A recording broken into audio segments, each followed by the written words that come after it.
बुद्ध की वाणी फैलने लगी। गांव गांव, नगर नगर, पर समाज वही था, ऊंच नीच से भरा हुआ। स्त्रियां पीछे थी, शूद्र बाहर थे। एक दिन बुद्ध के संग के द्वार पर एक स्त्री खड़ी थी। ये महाप्रजापति गौतमी थी, बुद्ध की मौसी और पालक माता। उसने कहा, मैं भी संन्यास चाहती हूँ। संग मौन हो गया। ये प्रश्न नया था और समाज इसके लिए तैयार नहीं था। बुद्ध कुछ देर चुप रहे। क्यों? क्योंकि वे जानते थे सत्य सरल है पर समाज जटिल। आखिरकार उन्होंने कहा, यदि स्त्री में दुख है तो मुक्ति का अधिकार भी है। और संग के द्वार खुल गए। ये कोई छोटा निर्णय नहीं था, ये एक क्रांति थी। कुछ समय बाद एक और व्यक्ति आया। उसके कपड़े फटे थे, चेहरा झुका हुआ। वह बोला, मैं शूद्र हूं, क्या मैं धम्म सुन सकता हूं? बुद्ध ने पूछा, क्या तुम्हें दुख है? वह रो पड़ा। बुद्ध बोले, तो तुम मेरे हो। उस दिन जाति की दीवार धर्म के सामने गिर गई। बुद्ध ने कहा, मनुष्य जन्म से नहीं, कर्म से श्रेष्ठ होता है। संग में सब बराबर थे, न ऊंच न नीच, न पुरुष न स्त्री, बस साधक। कई लोगों को ये असहज लगा, कई ने विरोध किया, पर बुद्ध शांत रहे, क्योंकि करुणा बहस नहीं करती, वह बस बहती है। उस दिन धर्म सिर्फ ध्यान नहीं रहा, वह समाज बना। बुद्ध सिर्फ आत्मा नहीं बदल रहे थे, वे व्यवस्था बदल रहे थे।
नमन कर उठा। करुणा के सागर बुद्ध स्वामी में तेरी जय जयकार सदा। ओम जय बुद्ध लोकनाथा।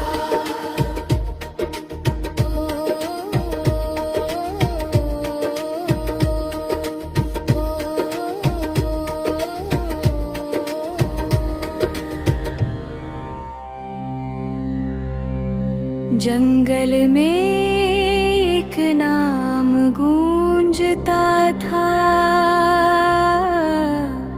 अंगुलीमाल। लोग कांपते थे, कहाँ जाता था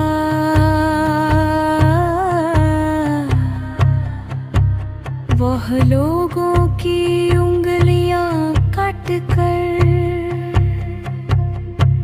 माला बनाता है। राजा की सेना भी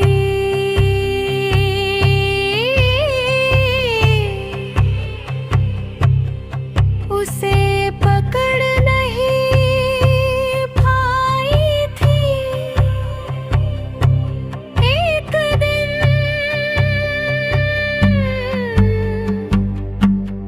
बुद्ध उसी जंगल की ओर चले। संघ ने रोका, ये मृत्यु का मार्ग है।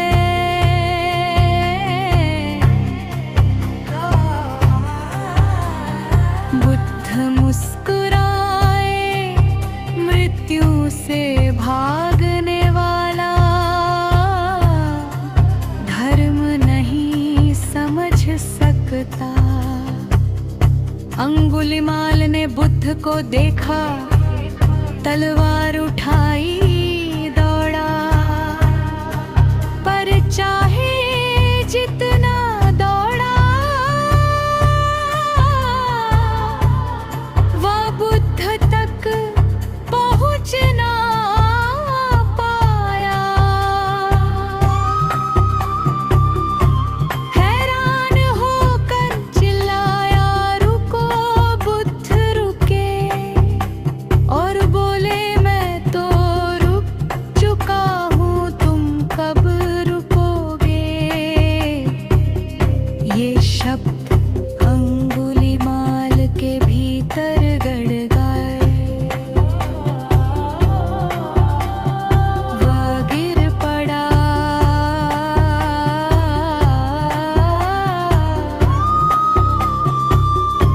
रोते हुए बोला, मैं पापी हूँ, मेरे लिए कोई मार्ग नहीं। बुद्ध ने कहा, जो अपने कर्म को देख ले,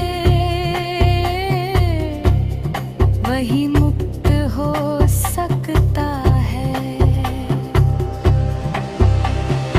अंगुलीमाल संग में आया, लोग डरते थे, पत्थर मारते थे। वास जो तुमरा। किसी स्त्री का प्रसव कठिन था। बुद्ध ने अंगुलीमाल से कहा, तुम्हारी सच्चाई उसके लिए वरदान बन सकती है। अंगुलीमाल ने कहा, मैंने बहुत हिंसा की है। बुद्ध बोले, आज से जो तुम नहीं हो वही कहो। अंगुलीमाल ने स्त्री से कहा, आज से मैंने किसी जीव को हानि नहीं पहुंचाई। और प्रसव सरल हो गया। हया अतीत मिटता नहीं, पर रूपांतरित हो सकता है। संघ में एक युवा था, आनंद। वह बुद्ध का चचेरा भाई था। पर उससे बड़ा था उसका प्रश्न करने का साहस। आनंद बुद्ध के पास बैठता, पूछता, फिर पूछता। एक दिन उसने कहा, भगवन, आप कहते हैं सब अनित्य है, तो प्रेम क्यों होता है? बुद्ध मुस्कुराए। उन्होंने कहा, प्रेम इसलिए होता है क्योंकि सब अनित्य है। आनंद चुप हो गया।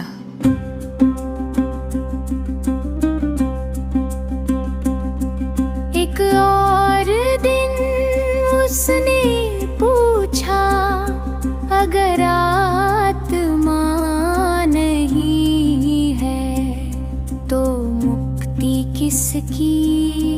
बुद्ध बोले, जिसका दुख है उसी की। आनंद समझ नहीं पाया, पर उसने प्रश्न छोड़ नहीं दिए। एक बार उसने कहा, आप चले जाएंगे तो हम क्या करेंगे? बुद्ध ने कहा, अपने लिए दीपक बनो। आनंद रो पड़ा। वह बुद्ध के साथ रहा, हर उपदेश सुना, हर मौन देखा। पर वर्षों तक वह स्वयं मुक्त नहीं हुआ। जब बुद्ध महापरिनिर्वाण को प्राप्त हुए, आनंद टूट गया। वो रोता रहा, मैंने सब सुना, फिर भी क्यों नहीं समझ पाया? उसी रात जब उसने प्रयास छोड़ दिया, बस श्वास देखी, वहाँ मुक्त हो गया।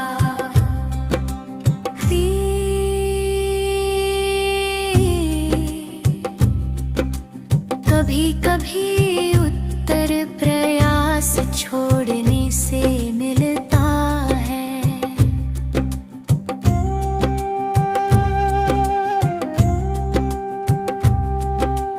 कभी कभी उत्तर प्रयास छोड़ने से मिलता है।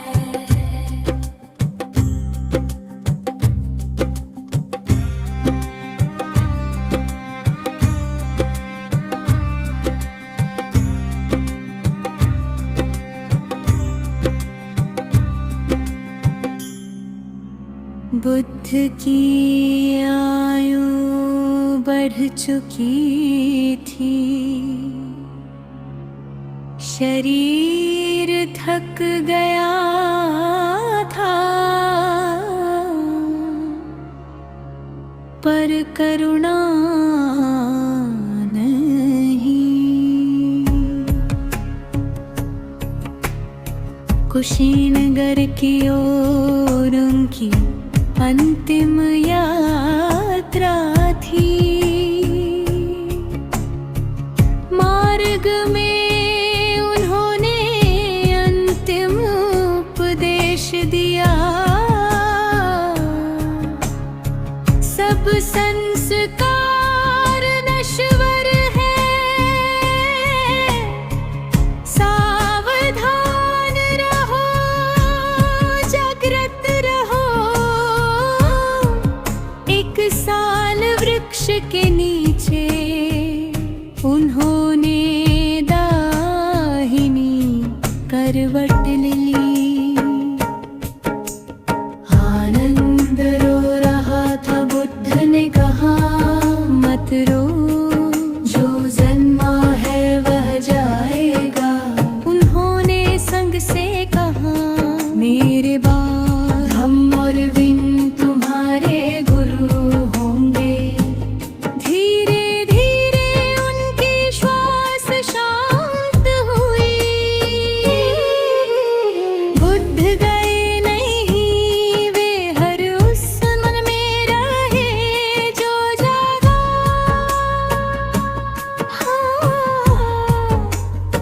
बुद्ध कथा समाप्त नहीं ही होती, वह हर श्वास में शुरू होती है।